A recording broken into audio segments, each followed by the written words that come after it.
What's going on, guys? Before we start this wonderful podcast, we want to give a quick shout out to our sponsors. The first one up is Chimera Coffee. Get the finest coffee around town, guys, straight up from the Dominican Republic. Yep. Shot up with nootropics. Get your mind right, guys. If you do want to get it, use our coupon code, show the art. Yep.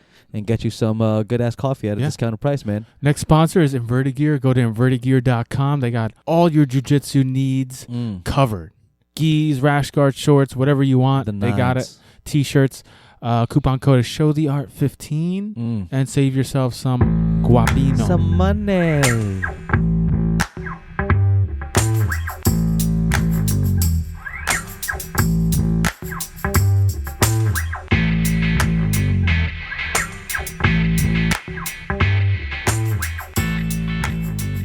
Three, 2, 1. We are live.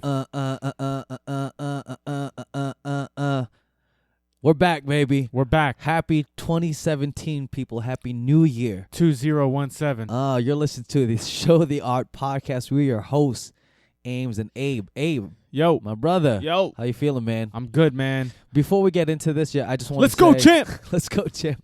Shout out to Shannon Briggs, the champ. But, 2017, Subforce Jiu-Jitsu up in Lyndhurst, New Jersey is looking real crisp right now. Oh, yeah? You like it? Dog, I walk in, guys. I'll mind you, like, there's little renovations going on. We were closed for, a week? A week. I was moving from one place to another, so I was very busy over the New Year. And I come in to teach the morning fitness class. And I walk in, I'm like, yo, this place is a different color. It's what is it? Like a white with some kind of green or the front room or the office? The front room. The front room, I forget what it's called. It's like a really light green, really light. Yeah, really, really. It's like basically it almost looks white blue with and just white. Yeah, exactly. It looks so dope. It just really brightens up the whole hallway. The hallway is pretty narrow, and then before it was like a few pictures or whatever, but now it has like artwork. Yeah. Like, what's the artist's name? Okay, the artist on Instagram, it's at Gian Galang. Okay. GIANGALANG. I believe that's dope what it is. Artist, man. Search for him. He's a great artist. Great art. Guy. If you're into like the MMA or just like the fight game, man, like the stuff that he created, we have like a whole bunch of pictures. I posted up on my Instagram at AimZPie. So you could check it out. The hallway is just with Anderson Silva, Mike Tyson, John Jones, Ronda Rousey, Dominick Cruz. Like the greats right now. Well, I said great. Ronda Rousey, but the picture looks dope. Yeah. Well, you know what? She was a pioneer. She did a lot of things for women's MMA. Yeah. So we can leave it at that. We'll talk about that more. Okay. But it looks dope, man. Thanks, man. It gets you in the mood to go into. Did you like our transition wall? Yeah, man. With the transitions? That's pretty dope, too. Yeah. That part, like, right when you make that cut. That's really dope. So, I like, the whole place looked pretty dope. I'll take more pictures so you guys can take a look. Did you guys take before pictures? Yeah, we have tons of pictures from the school. You should do that. But, you know what? I don't think we took, like, exact before pictures. Yeah. But we'll find something. Exactly. But it looks dope, man. You guys should check it out. And if you're on the area, go check it out. I'm not trying to do a shameless plug, but I am. Whatever. No, it's not shameless. It's shameless. Yeah, no, it is shameless. Yeah. Why do people always say that? Why is that the phrase? Shameless plug. It is, right? So let's get right into it, man. We haven't talked for a minute. Let's get into 207, man. UFC 207. That was a fun card. That was a fun card, man. Let's get right to the goodies. The nuts and bolts. TJ Dillashaw the meat and potatoes. Defeating Lineker. John Lineker. John Lineker. There we go. That was good. Yeah, he put him to work, man. So what did you think of that fight? Because I know what I thought about that fight. Just technique, man. Technique. Just over just athleticism, you say? Let me ask you a question. What's up? This is the age-old argument. When a guy that looks like a world beater goes against another world beater, and then the one world beater just doesn't look quite right. Yeah. All right. Let me ask you.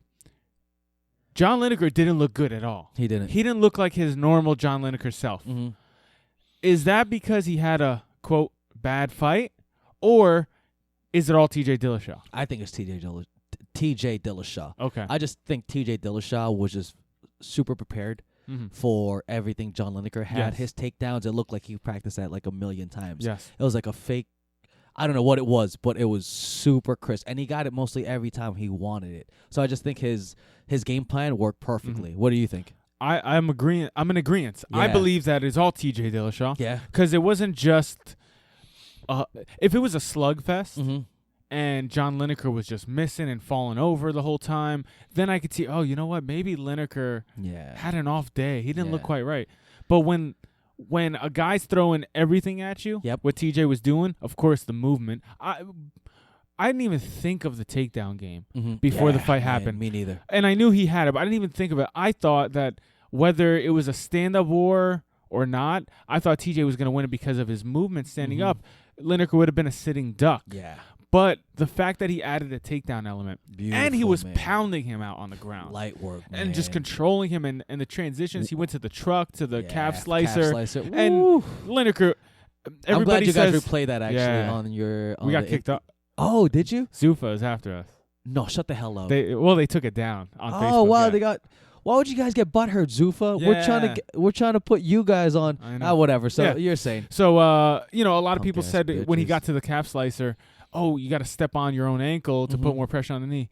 Whether he did that or he put a fucking knife to the back it didn't look like knee, it was tapping. Lineker was not tapping. Yeah, he's that type of guy. Yeah. So TJ just dismantled him, and Lineker did not look good. Simply not because he's a bad fighter, simply because he got outclassed. Yeah. And there's nothing wrong with that. Lineker is still an excellent fighter, and I still love. I'm gonna definitely watch Lineker's next fight, just like I watched his last fights, and I was highly impressed by his defeat over John Dodson. Yeah, but TJ's a different animal. Yeah, man. And TJ proved TJ is just on complete fighter. He is on that upper echelon of fighter, man. So it just like Lineker is like what, level 2, 2B, 2A. He's around there, or he's not even right underneath, right under. Or you know what? He might be at the cusp, but he has a gaping weakness. Yeah, he has a few things to work on. Sure. Because if that overhand isn't coming through, then he's basically negated. Sure. If he has someone that doesn't engage. No, but he's good at pressuring. Okay. But the fact that TJ was taking him down got him hesitating big time. You know what I'm saying? Yeah, like that. I feel like that was the X factor. Nice. TJ, that his camp was smart by doing that. He looked good, man. Which you wouldn't even expect coming from TJ, because he's been training with Dwayne Ludwig. True. And their whole thing is like supreme stand-up. Yeah. So, props to TJ. He's probably been my favorite fighter for the past year now. Nice. Just because of his movement. The way he fights. I love the way he fights. Does he get the next title shot? If he doesn't, it's rigged. Yeah. It's pretty bad. To quote TJ Dillashaw, if he doesn't get the fight, it's rigged. It's rigged. Yeah. It's pretty bad if he doesn't get that title shot. It's pretty bad. Yeah. There's no. What was Lineker? Even though rankings don't really matter, we can go over that later. Yeah. But what was he ranked? I think he became number 2, I believe, after he beat John Dodson, which is a good. That's a good jump. You beat John Dodson, who just fought for the title in the other weight class. Yeah. And he beat TJ Dillashaw. John Dodson knocked out TJ Dillashaw. TKO'd him, remember? So John Lineker just beat John Dodson. I believe he jumps up. He was in his rightful place right underneath TJ in the rankings. Yeah. So when he fought TJ's number 1, John Lineker's number 2. The way he made it look, man, that was ridiculous. The way he made that look. I think he earned the title fight last fight. I could see why they didn't give it to him and they gave it to Cody, because there's a story there. There's money there. Yeah. There's but money now there's a story in TJ versus Cody. Mm-hmm. They have to take advantage of it. Yeah. Not Cody versus Aldo. Not Cody versus, who's the other guy he was talking about? Conor McGregor. Not Cody versus Dominick Cruz again. This is another thing that I was saying. Me and Marcos were talking about it. What if Cody wins? What happens? How do rematches happen? Okay. I was saying, and I called this before, you could check the logs. If Cody won by decision, Dominic is not getting a rematch. If Cody won by TKO submission, something in the first round or two, like total domination, he will get his rematch. He will get his rematch. Okay. But since he won, and Marcos was like, "You're crazy. He's not winning by decision. Yeah. If anybody's winning by decision, Dominic." And I believe that too. Like, but I felt that if Cody did win, and he did win by decision, Dominic's not getting a rematch. Let's get right into that fight, man. Because you cleared him out. Yeah. So. And now what of? Now, same question goes to you for this fight. Dominic didn't look like Dominic. He looked. Was that because of Cody Garbrandt, or was it he was off? That one is different. I mean, off. He was maybe too emotional. Not too emotional, but it just seemed. You are emotional. Yeah, I'm emotional. You're an emotional freak. I'm an emotional guy. Yeah, I'm a freak of nature, but that's not the point right now. It's not the subject. It could be. Yeah, that's for later. Yeah, that's for later, homie. But yeah, man, it just looked like not TJ. Dominic looked kind of funky. Okay. Maybe he couldn't figure out Garbrandt and his stand up, because Cody could move, man. Cody's movement, head movement, just left to right, lateral movement. He just looks super. I'll tell you what, his head movement had nothing to do with the reason why he won. What was it? Give me the breakdown. Right. Everyone, ever since that fight happened, all I've been hearing about is Cody's head movement. Yeah. Cody's head movement. This. Oh God. Yeah. Cody's head movement. That. Oh God. Oh my God. It's so hot right now. Cody's head movement. Dude, so he did hot. it for 10 seconds during the fight. Granted, True. He looked excellent doing it. That for some reason that's what stood out. I think he caught a couple of more times. Well, not for 10 seconds during the fight. Gotcha. That was a couple of different instances. A total of 10 seconds. That didn't win him the fight. I mean, what do you think? The amalgamation of that and other things. Yeah. You know what I'm saying? What did you call me? Who? Amalgamation. It means like the combination. It's just a bigger word. Procrastination? Yeah, condensation. Condemnation. So it wasn't the head movement that did it. It was the strategy that did it. Okay. So the strategy encapsulates all of that, all of the above. Like him trying to get Dominic to him. Exactly. Now you're thinking Ames. Now you're thinking Ames. You got to understand the game to talk about the game. You got to understand the game to give. And I was talking to Sarah about this the other day. The report. Should I go up? Should I talk about the journalists now? Yeah, go ahead, dog. The journalists in the game, most of them, not all of them. There's some exceptions. Ariel Helwani, he's an exception. There's a couple guys that are exceptions. But the journalists in the game, man, they don't understand the game, bro. Yeah. What's up? You saw my status? I saw your post, man. Dude, they don't understand the game, and it's most likely because they don't train. And I get it. Yeah. It's okay because most of the people out there that watch the sport, they don't train or they train light. You know, they're not trying to be a world champion. They're not training every day. It's 2 times a week. It's fun for them. They're just there for Rousey. They're just there for Rousey. Yeah, they're just there for entertainment. Sports. They're just there. But so that's the majority. Okay. But you gotta have a couple guys out there that know what they're doing. That know what the F they're talking about. Because if you don't train, you're watching it from.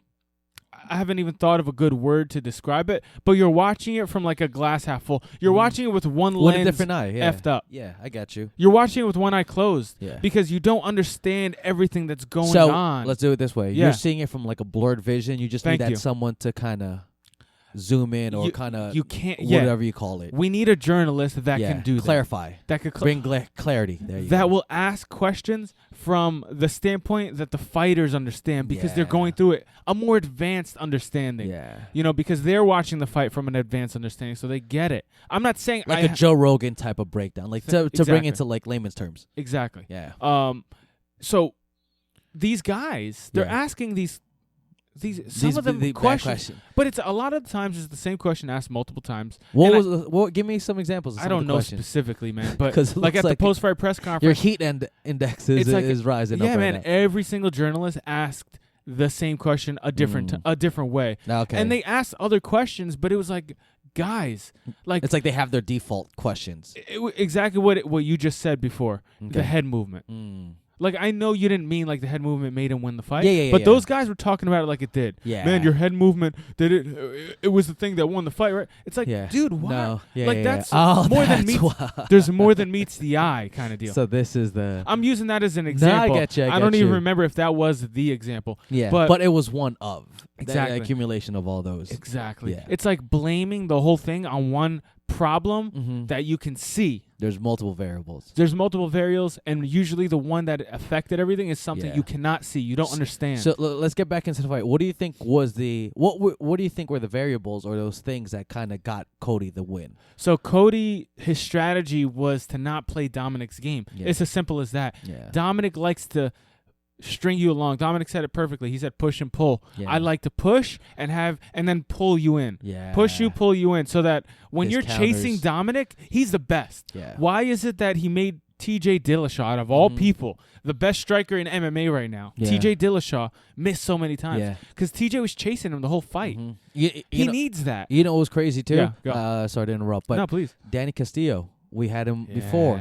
He didn't even give the whole game plan, but he said, we need Cody to be patient. Yes. And that's exactly what he was. Exactly he was patient, man. Very, very patient. Just kept pulling it. Just kept saying, hey, come on. Let's bring it to the center. Exactly. So that's really, I believe, what won him the fight. That strategy, that game plan. We're not going to chase Dominic. Yeah. We're not going to chase him. We're not going to allow ourselves to miss. Because Dominic's good at two things.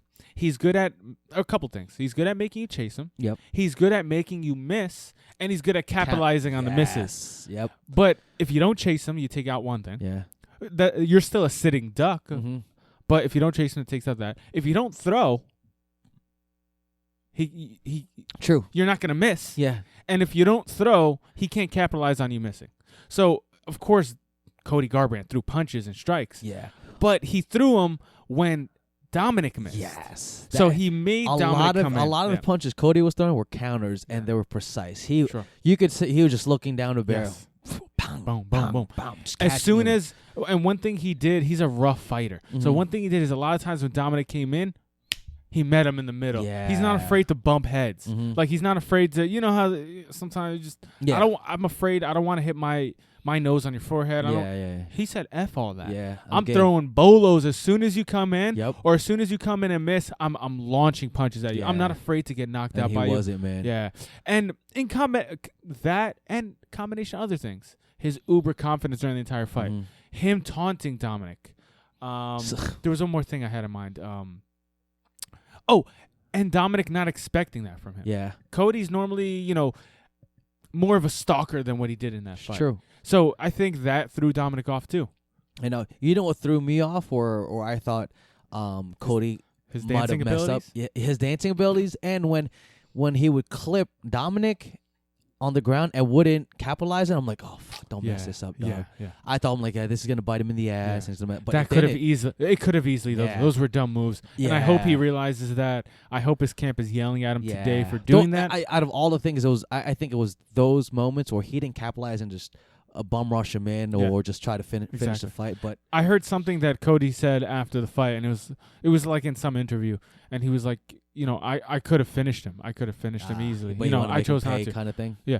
No, you didn't. Because if you could have finished him, you would have finished him. You couldn't finish him because you were busy fooling around. Yeah. So, no disrespect to Cody. He's a great fighter. He is a champion now. He beat the guy.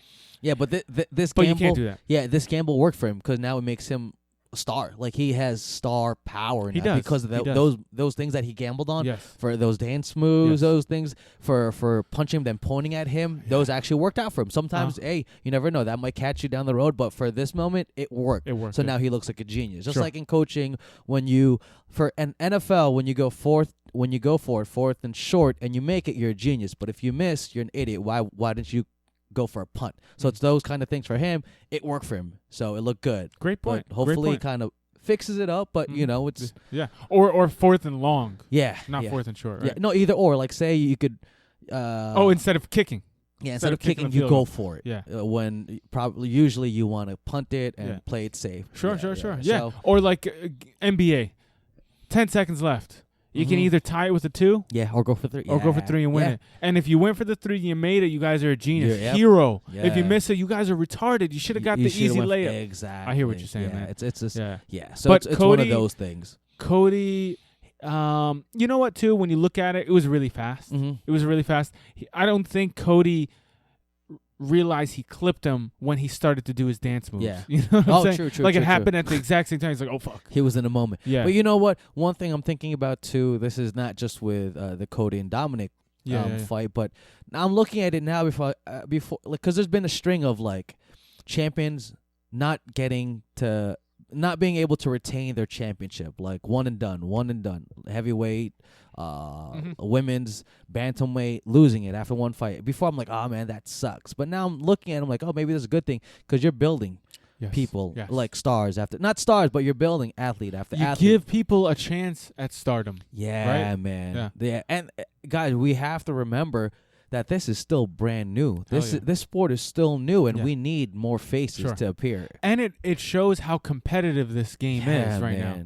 Like in the Anderson Silva era, or Fedor era, or any of these eras, it's like, oh well, Anderson can't be that good. He has no competition. How good is he? He has no competition.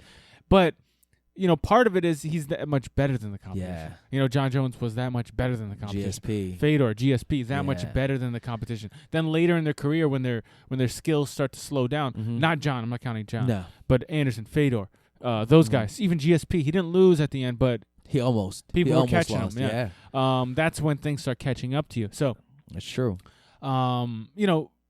It's a competitive division right now, bantamweight. Yeah. Let's see what happens. It's funny because at the weigh-ins, it was like, all right, Dominick Cruz, step onto the scale, 135. All right, Cody, step onto the scale, 135. All right, Ronda Rousey, step on the scale, 135. Amanda, step on the scale, 135. And I'm thinking, you know what? This is funny how they're all the same size. Yeah. Weight. Yeah. Amanda's probably bigger than all of them. I know. She looks big, man. I could see the lioness. The lioness, man. So let's get into that fight. That was a starching. Hold on. That was a starching. What did you say before the fight? Who did you pick to win? Amanda. You picked Amanda. Amanda Nunes. Okay. I think it was unanimous between us. Yeah, because it's just not like any other women that she faced looks scared, but Amanda just looks like she wants that moment. She looks so confident. Yeah. Confident. That's like an understatement, right? Yeah, it's just like, and it's crazy. It's just like that 1-2 combination. Oh man, she's got hands for days, dude. What I kept asking people when they asked me about this fight, I kept bringing it back to. It's hard to talk about now because she already won, but I kept saying, all right, forget about Ronda's loss to Holly. If Ronda fought Amanda instead of Holly, so now Ronda's on this winning streak, and she fights Amanda a year ago, where Amanda was at, in that situation, in that fight, do I think Ronda would have won? I still probably would have picked Amanda. Okay. And this brings me into my next point. I don't know, trying to figure out Ronda, what's going on. There's obviously something wrong going on with her whole everything. I don't know. I wish her the best. She was amazing in her stretch. Yeah. But that Betchy Correia fight was probably the worst thing to ever happen to her career. Oh, explain. Probably the worst thing because that fight, she knocked that chick out. Yep. And after that fight, I was saying, damn, her stand-up looks crappy. Yeah. Because before, she's been training as an Olympic athlete since she was a kid. Her mom was an Olympic athlete. She's been getting by with her athleticism and being that much better at a particular martial art than most of the other girls in this developing weight class. Yeah. So she was clearing people out. But now, finally, the division's catching up to her. Yeah. And she can't rely on her athleticism. She can't rely on being that much better at one martial art because there are other girls that are better now. Yeah. Evolving. Right? But that Betchy Correia fight, she started to get more comfortable with the hands. Yeah.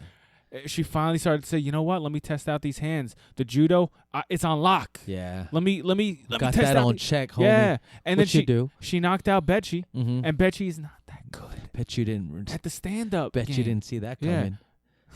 I like what you bet you didn't see that. And Betchy's a great competitor, you know. But like the facts are the facts. When it comes to stand-up, she's not at the top echelon. She's not TJ. Yeah. She's not Amanda. Right? Let's just be serious. And that move, that fight, her knocking her out, inflated her head, her camp's head, her coach's head. Like, damn, this chick's got hands. Yeah. The media took it by storm. Yeah, and when they were saying she had hands and she's got knockout power, I was saying this girl's stand-up looks crappy. I know, man. And that blossomed into what happened with the Holly fight and what happened in this fight. Yeah. They believed so much in her hands when her hands are still not advanced. And from what you see, she is a very emotional athlete, man. So probably people filling her head with like, yo, you're the best. I heard that's why she didn't want to talk to any of the media, because she didn't want to talk to the same media that started to bash her, that used to praise her. They used to praise her at one point, but then when she lost, can't take anything personal. It's their job. Exactly. To break things down. That's the next thing. You can't take anything personal. Why are you surprised that everyone's turning against you? They do it to everybody. Yeah. They build you up to break you down, man. It's not personal. It's all about stories for these guys. That's what they got to do, man. And then like sometimes they build you up, break you down, hoping you come back from it. The only way you come back from it is when you're always a humble champion or a humble person. Yeah. Like Anderson, you can never say shit about him because whether you break him down or you build him up, the guy was always humble and he always kept, relying on the fact that, hey, I'm just trying to be the best that I could be. I'm just doing it for the fans. Entertain the fans. Yeah, and I'm not the GOAT. I'm not the GOAT. Don't call me the GOAT. John Jones is the GOAT. GSP's the GOAT. I'm not the GOAT. Yeah. He would always rely on that. So when you break him down, you can't believe the journalists. Yeah. Same thing with TJ. You can't break that guy down. He's so real and humble about things. He's not trying to trash talk. He's not being somebody. He's not that type of fighter. But when you're Ronda, not when you did what Ronda did, when you do what Conor does, you stir the pot. You start to make people you start to build this image about yourself that's beyond everybody else. You become very polarizing. Yes. Some people love you. Some people are going to dislike you a lot, man. And then your lows, they're going to be lower than everybody else. And they're going to kick you. And Connor's, he understood that. So when he lost, he picked himself right back up. Good for him, man. Props to him. Yeah. And Dominic understands that by his posts. Yeah. He obviously is probably already over it. Yeah. That fight, I mean, that post-fight interview, class. So, class act. Before we get done, what do you think happened in that Ronda-Amanda fight? It didn't even... Her defense, like you had to know that Amanda is coming with a 1-2. You know what I mean? Yeah, like, or one. Yeah, or just one. And it just didn't look like she was ready for it. Yeah. And it kind of baffles me because her coach is like a boxing coach, correct? He's like straight boxing. Yeah, straight boxing. So how do you not defend that, like head movement or anything? Yeah, you know what I mean? It just looked like prodding and just... what were your thoughts? Yeah. I mean, I felt like she was not prepared. Like you said, I don't man. know if it was not prepared defensively. It's the offense too. Like they both work unison. Yeah. You know, True. Her offensive stance, she came out with awkward, like with no strategy, essentially. Standing tall. She was standing very tall. There's a reason why people start the fight and they feel each other out. Yeah. You know, like you look at the greats in MMA. They come out and they feel, Anderson. Feel them out and they look relaxed. Yeah. Anderson was known for having a boring first round because he was known as the scientist in the first round. I'm feeling the whole. I'm feeling you out. Yeah. I'm trying to test you. I'm throwing things out to see what strikes you like. I'm trying to test the range. I'm touching you to see how far it is. I'm putting that all into my calculations. Then by the end of the first round, I'm knocking you out. Yeah. Or by the second round. It's crazy how he would do that every fight, and it never clicked in until like later. I'm like, damn, man, just finish the fight. Yeah. And then by like 2 minutes left in the first round, you're like, oh, that's why. This is where. Remember the one with Forrest Griffin? Oh. I was so mad at his performance with Damian Maia. I'm like, come on, Forrest, put him to work. Because he went up, right? He went up to light heavyweight. I was like, yo, put him to work. Like, remind him. Like, show this little man. Show him. I was there. I was in Philly. Show him what's up. Yeah. And then, yo, he put an ass whooping You were on live? him. Yeah, I was there. Oh, shit. And you see Forrest just leave. Because he wasn't there for the post-fight interview. He ran out. Yeah. It's like, I'm Forrest out. Didn't even get knocked out. No. Forrest said that I wasn't knocked out. I was hurt, but I wasn't knocked out. I was just lost. I couldn't fight. No kidding. I forgot how to fight, man. He's like, he clowned me, and I couldn't fight. And I love Forrest because he takes it with a grain of salt. He's real, man. He's real. He's like, dude, the guy outclassed me. Yeah. But yeah, so that's that type of fighter. You look at Ronda, she comes out, pro MMA fighter, just 12 fights, 13 fights, and you're like, what the hell have you done in the gym, bro? Look stiff. 1 year, and everyone's talking about, like, let's see what she comes up. Because it's been 11 months, almost 11 to 12 months. More than a year, I believe. So more than a year. So say you even have like 6 to 8 months. That's a lot of time to kind of fine-tune or acquire new techniques. But what changed? It looked the same. Nothing changed. You know what sucks, though? Even though Tarvidian is taking a lot of heat. And he should, man. He should. He should. Because I actually, last night I had a conversation with Chris, with one of our students, Chris Biscuit. Shout out to Chris Biscuit. We were talking about that, and it was like the conclusion we came to was, all right, if you ask me after the Holly fight, is it Edmund Tarverdyan's fault? Mm-hmm. I don't know. Maybe. I don't know. Okay. I mean, Ronda either got caught and got rocked from the first punch and she could never come back from it. Yeah. Or it's Ronda's fault or it's Edmund's. You don't know after one fight. But after 2 fights, you blame the coach now. Yeah. You start putting blame on the coach. You start putting things together. And right now we have to put at least 50-50 blame on the coach. We have to. We have to because his main job is to get her ready for a stand-up battle. Yeah. And she failed at that 2 times. She didn't look ready, man. She didn't look ready. And she got worse. It is nothing personal. It is what it is. Yeah. She didn't look good, man. I mean, you know what? She didn't get worse. She fought 2 different fighters. Okay. Holly led her on and counter-struck her. True. And Amanda did the opposite. Yeah, full barrage. Yeah. If Holly did that, the same result would have happened. So let me ask you this. What's next for Ronda? I think for her stretch of greatness, she should be in the Hall of Fame. Okay. Right? Yeah, no, I agree. She could come back from this. And what she did for MMA, women's MMA, definitely. She can come back from this. Mm-hmm. She needs to do a couple things. Go back to her roots. Yeah. Pressure people, get into the clinch, and dominate from there. True. And she really needs to expand on her training. She really needs to go to a camp like Greg Jackson's camp. Yeah. She needs to go to a camp like Faraz Zahabi's camp, Matt Hume's camp, where those guys, they know the game all around. They know the jiu-jitsu game. They know strategy wherever the fight goes, and they can make her better prepared. You can't have your main coach a guy that just specializes in one thing. Yeah, you know, you can't do that. Or you need a couple different coaches. This is mixed martial arts, man. Exactly. But let me ask you this now. Now you said like maybe changing camps.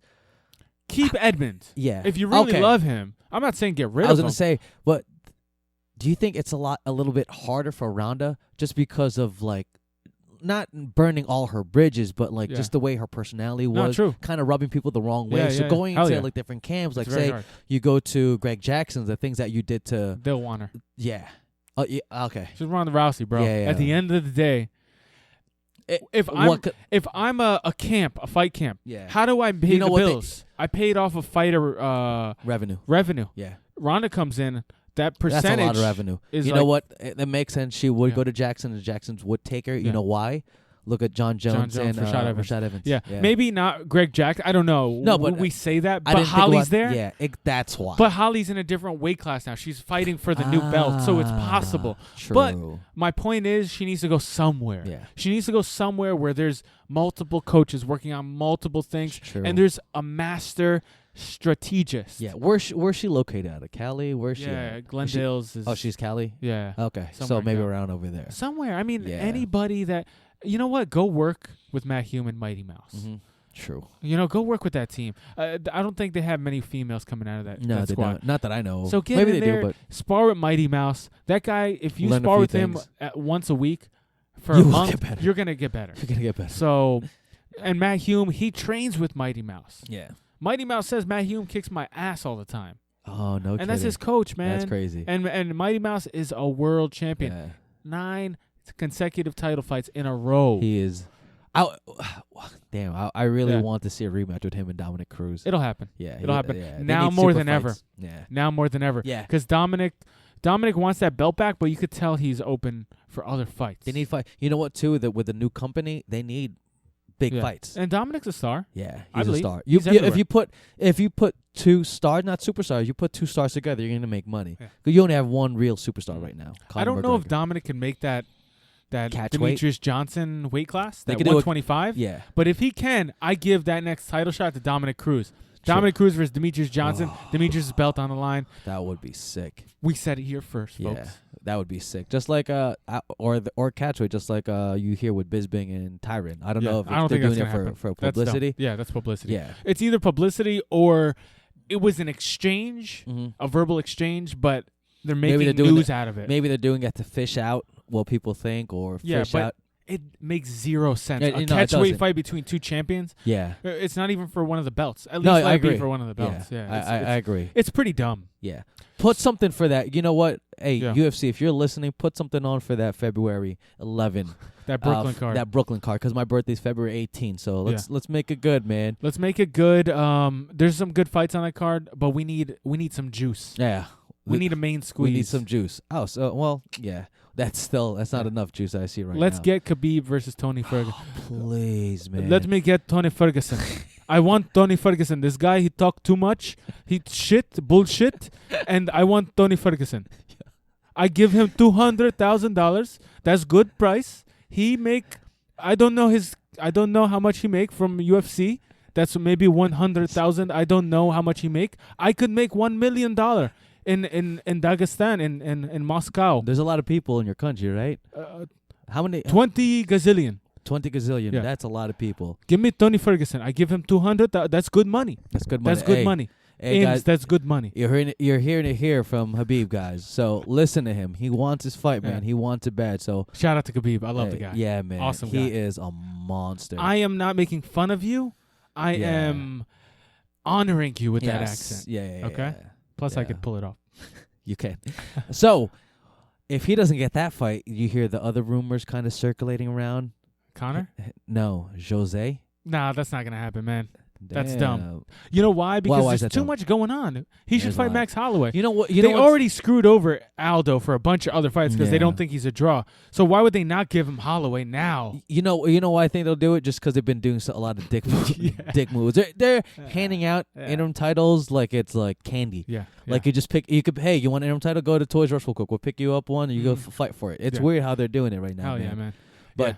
They're handing out it's weird. Yeah. But there's a few things. I love the UFC, but there's a few things I disagree with. This would be one of them. I feel like right now this is this weird wave that just needs to pass. And once things clear out a little bit more, I think it'll get back to you know, the best man fights the best man. Yeah. Or the next ranked guy fights the champion. True. Because the best guys are fighting each other. Yeah. If you're in the top 10 in the UFC, you are the best guys. It just helps us understand things. You know, regardless, we're going to see the best fight the best just because they're all under one promotion. Exactly. Most of the time. You know what I mean? Exactly. So we're still good. And you can't blame UFC for putting Cody in. He beat the champion. Yes. Plus, Cody already beat a bunch of other Dominic already beat a bunch of other contenders.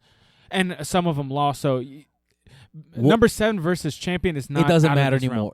Tyron Woodley. Yeah. Remember you had a gripe like a few months back, like, hey, it should not be you right now, and then he ends up winning. So you never know. It's just like when you're an elite fighter, you always have a chance. Sure. MMA is a lot different from boxing. Sure. So you can't count anyone out no matter what. And on that note, don't count Ames out. Don't count me out.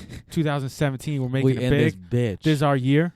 We in this. This is everybody's year. Come get it. This is the champs year. If you like this podcast, go to iTunes. This is iTunes year.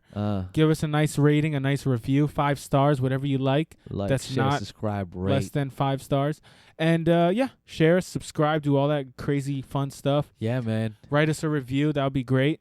Share us on Instagram. That'd be cool. Yeah, follow us on Instagram at Show the Art Podcast, at Show the Art X, at AMZ Pie, at Show the Art Abe. Go to Facebook, follow us, Show the Art. Boom. We taking over. We out. Peace.